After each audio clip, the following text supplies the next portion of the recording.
एक बार की बात है। हरे भरे जंगल में एक चतुर लोमड़ी और एक मूर्ख कौवा रहता था।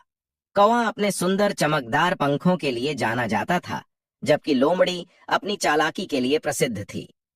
एक सुबह कौवे को पनीर का एक स्वादिष्ट टुकड़ा मिला। वह एक पेड़ की ऊंची शाखा पर बैठ गया और उस पर दावत करने लगा।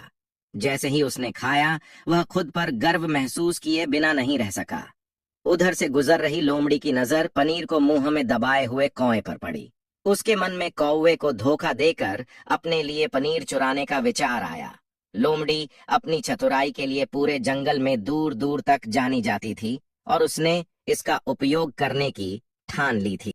लोमड़ी ने कौवे की ओर देखा और कहा, ओह प्यारे कौवे, तुम्हारे पंख अब तक देखे गए सबसे सुंदर पंख हैं। तुम्हारा गाना भी तुम्हारे पंखों की तरह ही प्यारा होगा। क्या तुम कृपया मेरे लिए एक गीत गाओगे? लोमड़ी की बातों से खुश होकर कौवा अपना गाना सुनाने के लिए बहुत उत्सुक हो गया। उसने तुरंत अपनी चोंच खोली और जोर जोर से चिल्लाया, काव काव। उसकी चोंच से तुरंत पनीर छूटकर जमीन पर गिर गया। धूर्त लोमड़ी ने तुरंत पनीर छीन लिया और कहा, धन्यवाद प्रिय कौवा, आपके सुंदर गीत और इस स्वादिष्ट पनीर के लिए।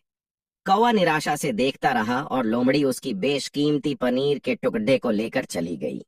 उसे एहसास हुआ कि चालाक लोमड़ी पर भरोसा करके उसने कितनी मूर्खता की थी। हमारे चैनल को लाइक्स एंड सब्सक्राइब करें। कल फिर मिलेंगे एक नई सोच के साथ। धन्यवाद। Thanks for watching.